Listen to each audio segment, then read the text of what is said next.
Hello, and welcome back to my channel. So let's get the kind of quick stuff out of the way. This is going to be a video covering all sorts of things. It's gotten to the point where there's so much stuff out there right now that separating it into little niche categories is kind of becoming a little overwhelming. So we will be covering lots today. I'll make sure to try to timestamp it for you so you'll be able to kind of see what this video is about. I'm also thinking I'll break it up so that it'll be, instead of one really large video, it'll be maybe like 10 to 15, probably 20, because I like to talk segments that will kind of release over the week. Things I want to discuss are Neil, the Magellan Man. I've had some questions about things that I never really thought about that I want to answer. And, you know, if you are interested in theories like that, stick around. I will make sure that if anything is a spoiler outside of a trailer, so something like music albums or, you know, a leak, not that we've had any really, but I'll make sure to preface that it's a gameplay preview, things like that. That way you're not feeling like you might get spoiled. So for the most part, this is going to be related to trailers only, so official things that we've seen, like from the Game Awards. And other than that, the only possible spoilers that you might get are if you are avoiding the gameplay preview footage that I've been breaking down that's given us a little bit of background, and if you're avoiding any sort of musical spoiler, because we have had the albums released and so we've seen their track titles. So I'll try to be sure to give you a warning. All right, let's get into it.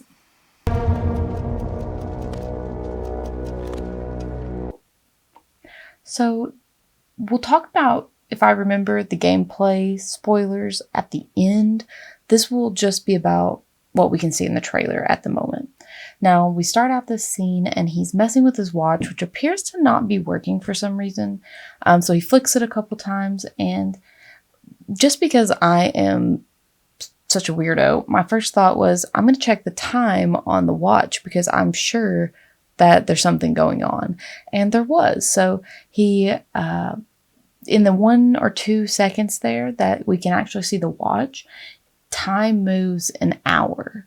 It moves from 7:05 to 8:05.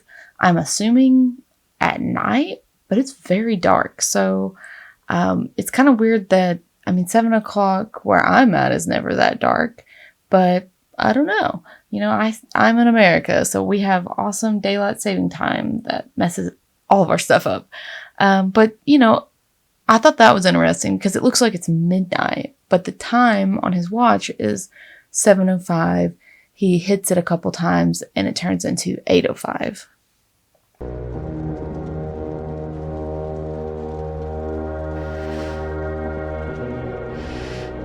Now he does this thing where he, figures out that his watch isn't working and he gets a nervous look on his face, almost like a look of realization, like, oh, something's happening. He looks directly at the camera and then he looks up and to his right. Now, we never see what he's looking at, but it's obvious that he senses something, knows something, or is headed somewhere.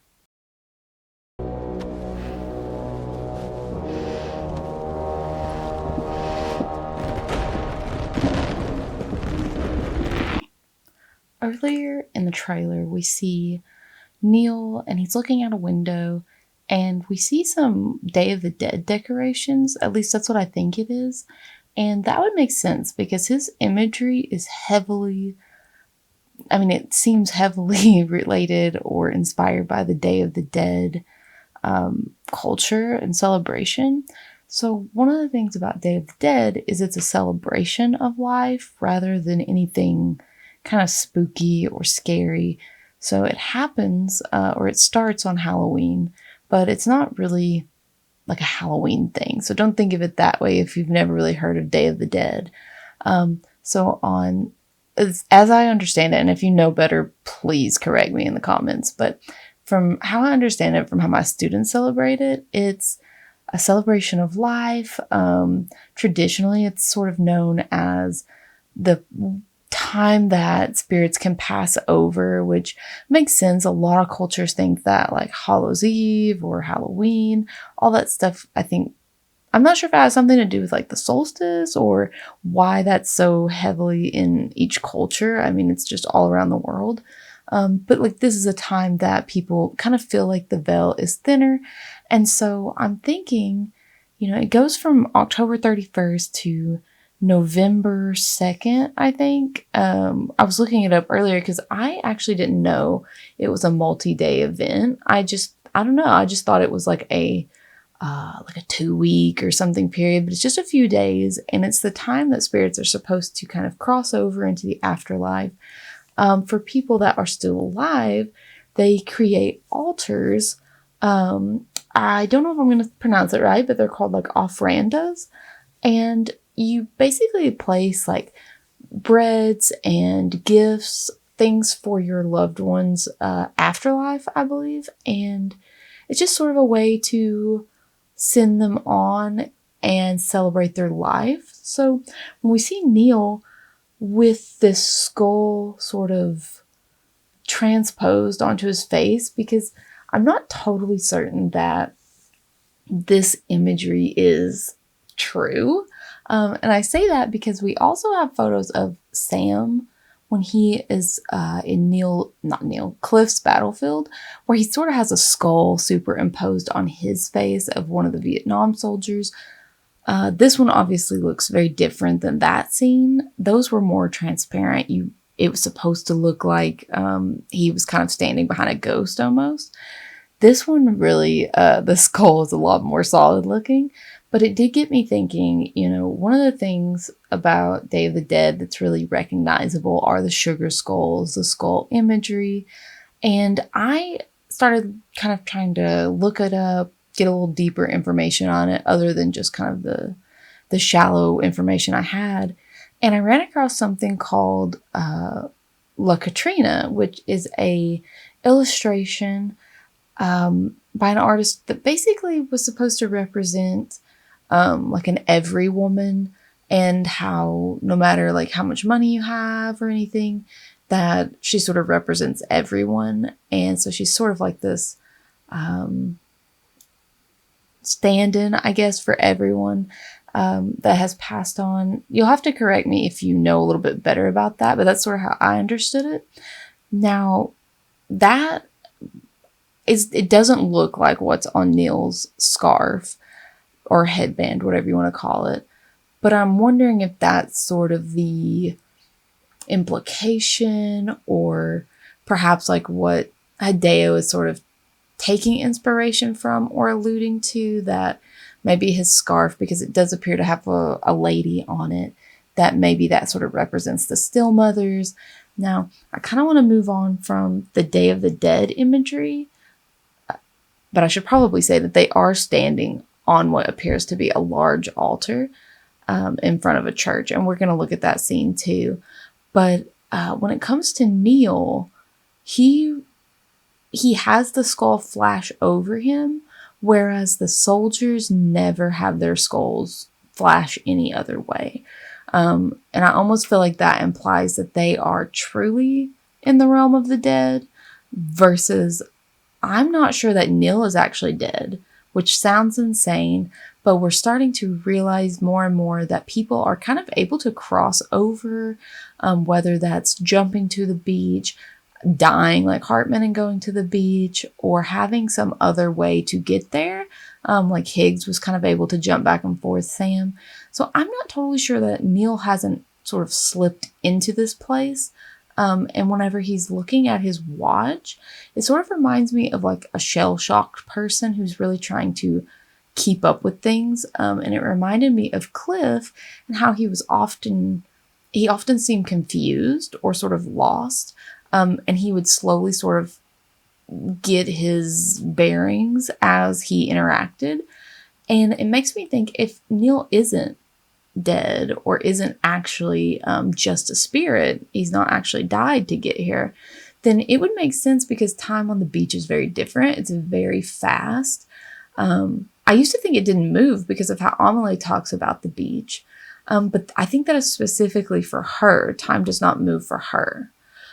Because upon further research, I found that time moves very fast on the beach. So for us at the end of Death Stranding 1, when we are walking the beach trying to get back home, it has been a month in real time for the people searching for us, but they imply that it could have been 2 or 3 months for Sam inside the beach.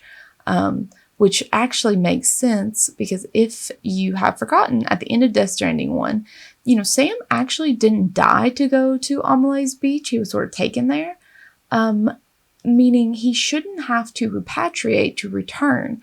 However, whenever Ambyes shoves him into the water at the end of the final sort of beach scene with her, he actually does repatriate. Whenever Lou and Deadman grab his leg, he sees I can't remember if it's the doll or the baby in his throat. And that implies like he has died. So I am wondering, is there an amount of time that you can be on the beach, even as a repatriate, that makes you have to completely repatriate, even if you came there as one piece? So Sam would have jumped there and arrived at the beach as both a soul and a body. But when he left, it was as if he was leaving after a death, like in the game, where he has to literally repatriate and we see BB in his throat. So just keep that in mind. That's kind of an interesting thought. Now, I'm trying to make a point, but I keep getting myself confused. So maybe you guys can help me. We know that Amelie and Sam, we see both their beaches. We see Sam's at the end. He is walking his own beach. That's what Deadman tells us, because Amelie's beach is already gone. Now, on Amelie and Sam's beaches, time moves rapidly, meaning 1 month in real world time is maybe 2 or 3 months in Amelie and Sam's beaches. However, in Cliff's beach, 1 second in our time, in real world time, is equal to hours in his. So for Cliff, his is actually the opposite. It is moving much slower than real world time. Neil, I'm unclear what his watch is telling. If it's telling real world time, then that means 1 second in Nightmare Realm means 1 hour if we take his watch seriously in real world time. See, that's what's confusing me about Neil. What do you guys think? Because if it's 1 second in his time and his watch shows 1 hour has passed in the real world, yeah, he would be moving slower. So Cliff and Neil's beaches are moving slower and Sam and Amelie's are moving faster? And then I really don't know about Hartman. I'm pretty sure his moves slower, because he says he feels like he spends a very long time there every time he dies, compared to, no, so it would move faster because he's spending longer there. See, that's where I get confused. So it is interesting that beach time doesn't seem to be dependent or independent of a person. It actually seems to be dependent on that person. And those are the only people I really know that have utilized the beach in a way that we can see and actually manifest as a number. Tell me what you think, and if you know of any other examples that we could actually put like a hard number to like that for beach time. With a few sticks for encouragement. The UCA's precursor, the United States of America, had a prominent gun culture. A distinctly American philosophy, and one which would appear to have spread to this continent. First, I think it's so funny that there's an eagle, like, doing its call whenever the fireworks go off. That's a pretty fun little, I don't know, they sound very similar, so that's, I don't know. I thought it was comical. Now, he goes on, I'm going to talk about the quote first. So he says that sticks or guns are a distinctly American ideal, and that they have moved to our continent, and that's interesting to me. And I think that is a total misdirection by Hideo. So if we take it at face value, Mexico, which that's what we're assuming this is, unless we are further down in South America. Mexico's considered part of the same continent that America is.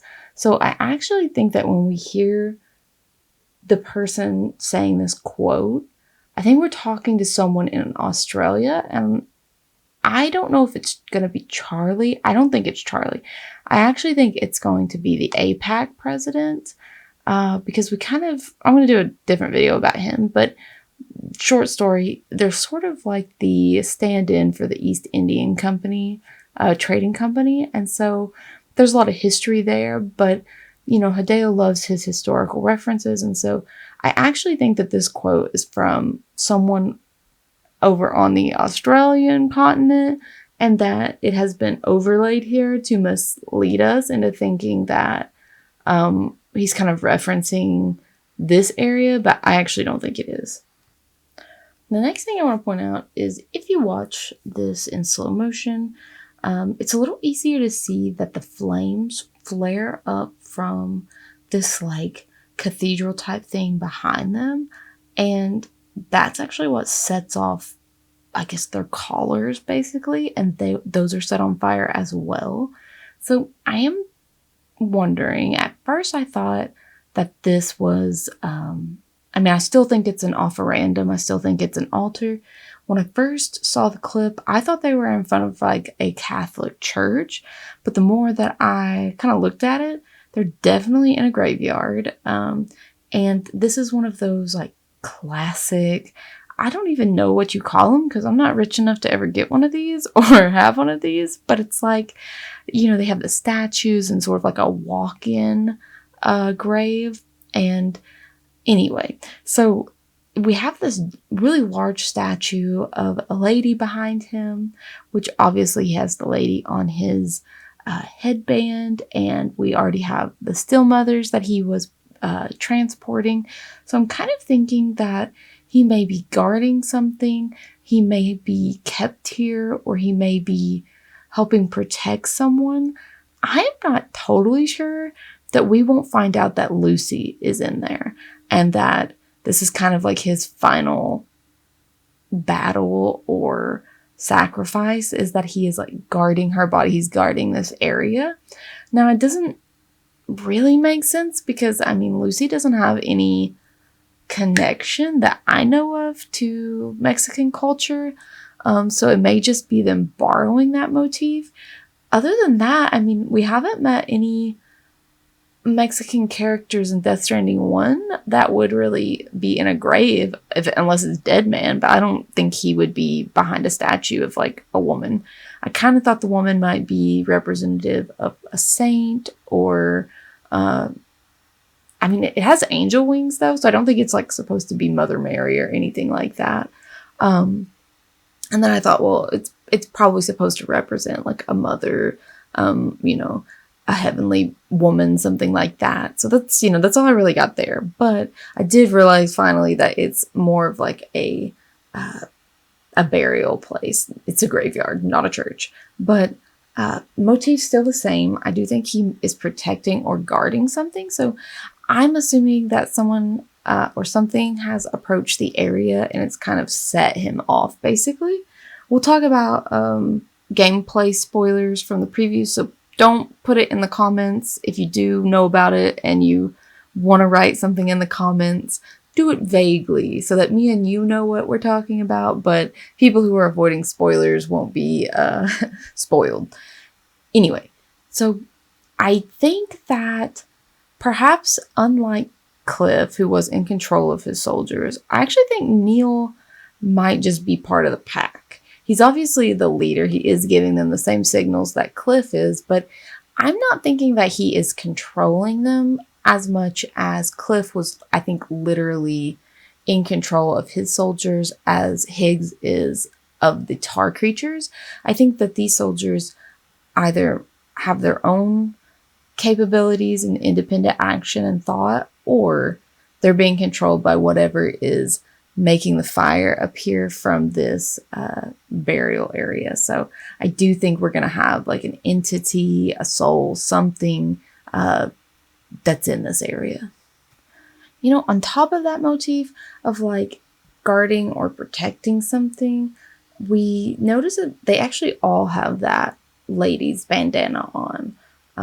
You can kind of see the patterning.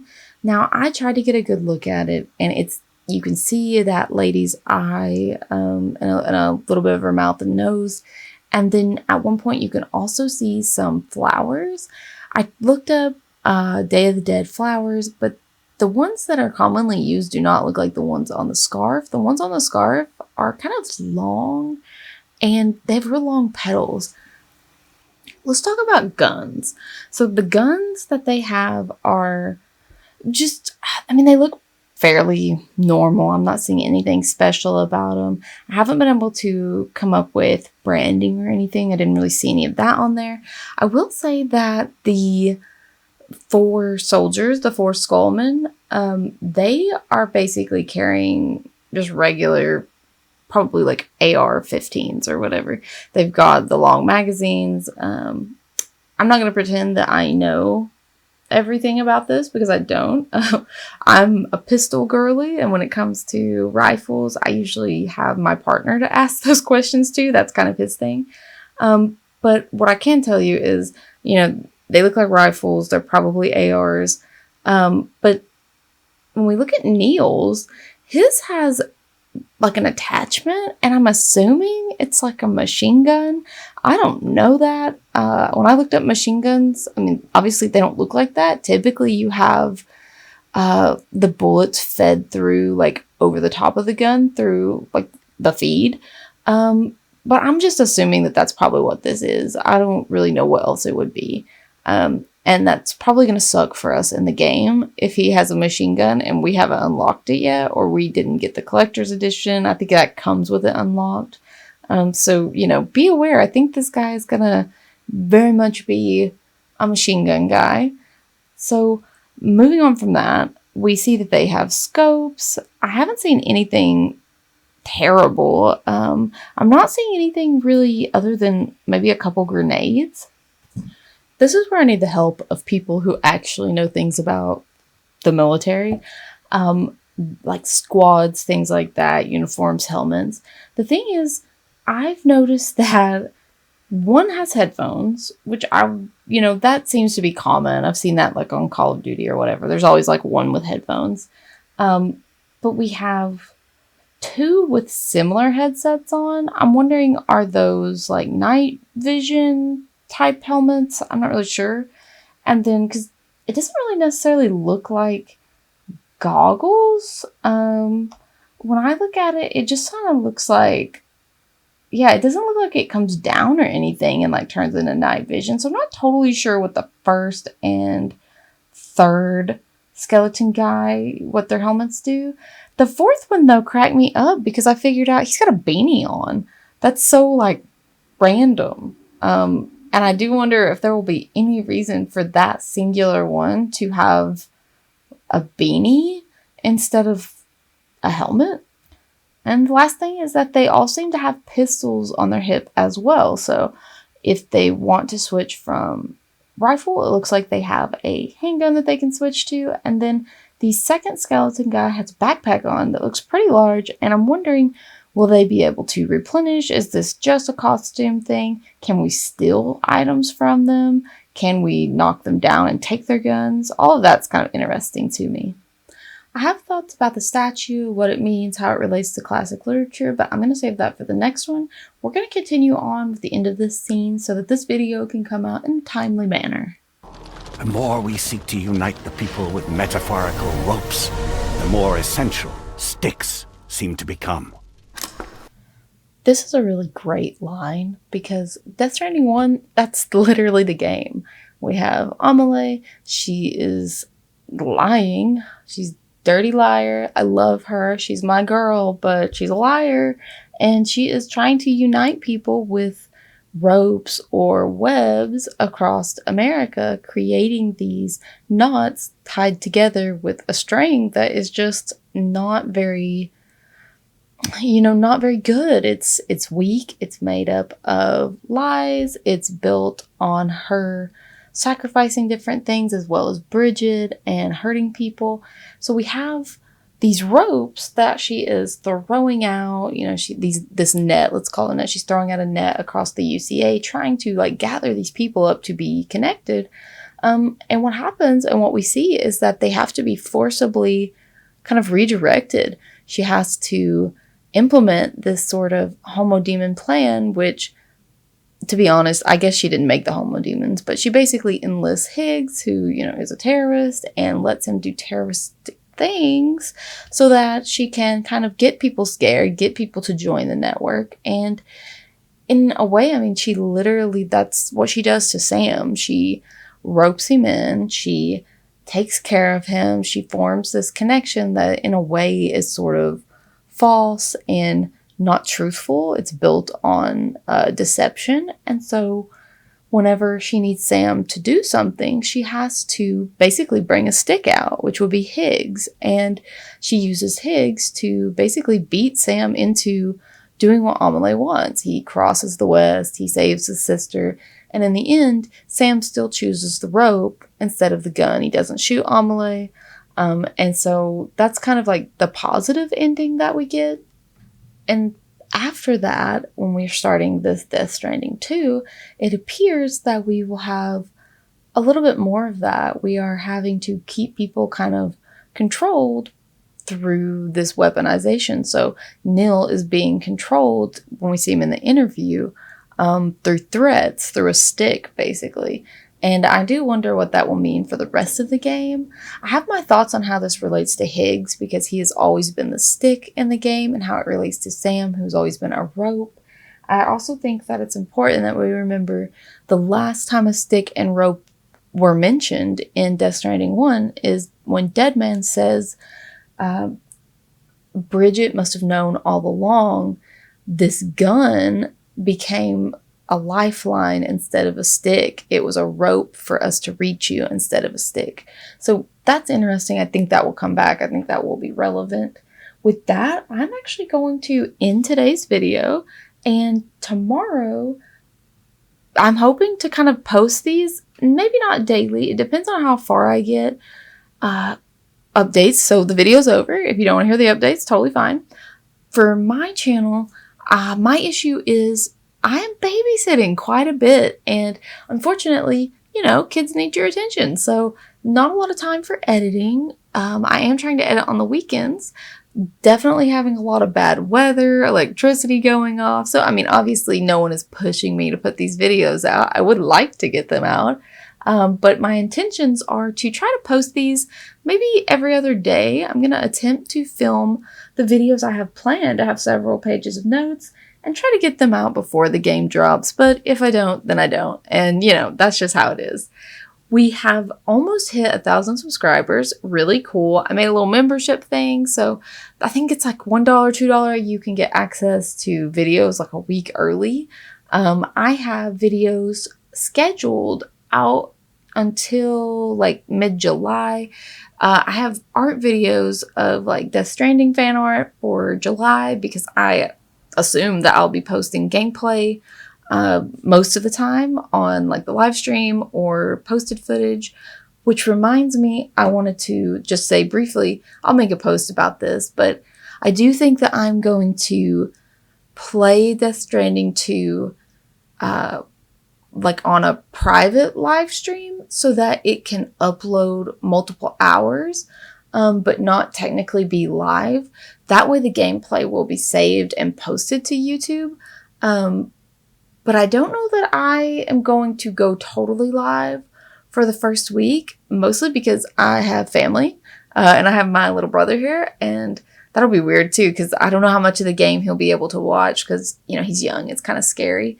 So, yeah, and then 4th of July and camping trips and Pokemon Go Fest, because I'm also into Pokemon Go, so there's all kinds of stuff happening. But I will be posting the footage, so even if I don't live stream, do not despair. You'll probably get a 3 or 4 hour gameplay uploaded, and I fully intend on testing out photo mode. So even though I'm sure lots of Let's Players will finish the game before I even get out of the first episode, that's totally fine. So if that's something that you're interested in watching, that will get posted. I've already made a playlist for it. I've been going a little nutso on Twitter, just posting random theories because it's so much easier to tweet than it is to make a full video. So if you ever just want to know the weird thoughts of my brain before they make it to YouTube, feel free. I have that link in the description. And yeah, thank you guys so much for watching. If you have questions that you would like answered that I haven't covered in a video yet, drop them down below because I am attempting to hit all the questions that I've been getting. Some of the things that I'm going to be covering in my next few videos are going to be APAC versus APAS, the timeline, how I think that's going. The next couple of videos are going to be related to Neil, the statue behind him, his timeline, him and Lucy, how they relate to everything, what I think is going on with Sam, that new clip that we got. I'm going to break it down. I want to talk about Magellan Man and how he seems to differ from other people. I want to talk about Frankenstein and how it might relate to Higgs. I also want to talk about who I think is going to be playable, if I think anyone's going to be playable. I want to talk about Rainey, some stuff I think I might have figured out about her. Woodkid has some albums out that I'd like to touch on.